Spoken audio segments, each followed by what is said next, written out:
বাবা মা বেঁচে থাকাকালীন ছেলে তার স্ত্রীকে হজে নিয়ে যাওয়া যাবে কিনা? দেখুন, বাবা মা বেঁচে আছেন, আপনি আপনার স্ত্রীকে হজে নিয়ে গেছেন, কাজটা কি ভালো করলেন না খারাপ করলেন?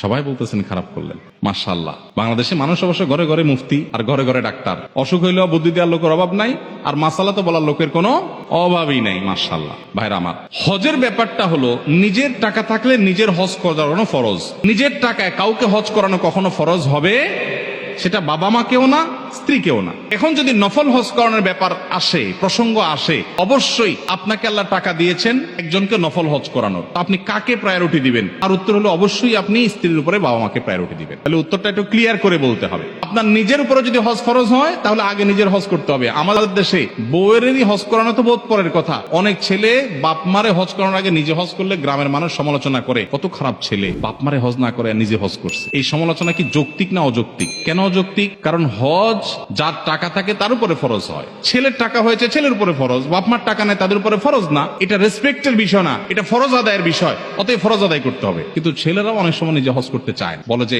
এত সকাল হজ করে ফেললে আরো তো জীবন বাকি রয়েছে, জোয়ান বয়সে হজ করে ফেললে শুনছি যে হজ করলে আর কোনো আকাম কুকাম করা যায় না, এত তাড়াতাড়ি হজ করে ফেললে কেমনে হবে? এখনো তো অনেক কিছু বাকি। আমি বলি, এখানে ওলামা একরাম আছেন, আমার ভুল হলে বলবেন, আমি কোরআন হাদিসে কোথাও কোনো ফিকহের কিতাবে, মাসালার কিতাবে এটা পাই নাই যে হজ করলে আর কোনো আকাম করা যাবে না। এই কথা কোনো কিতাবে লেখা নেই। কে বলছে হজ করলে আকাম করা যাবে না? আকাম হজ করলেও করা যাবে না, হজ না করলেও করা যাবে না। ওইটার সাথে হজের কোনো সম্পর্ক নাই।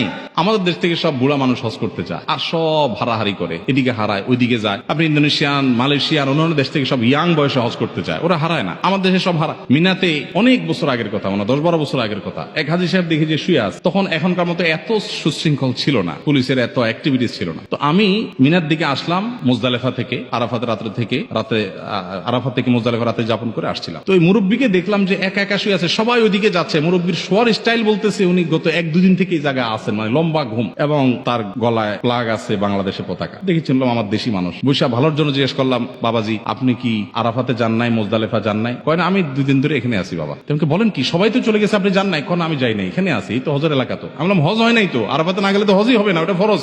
আমার উনি ধমক দিয়া বললেন, তোমার মাথা, হজ করার নিয়ত করে আসছি, হজ হবে না। কে বলছে তোমার?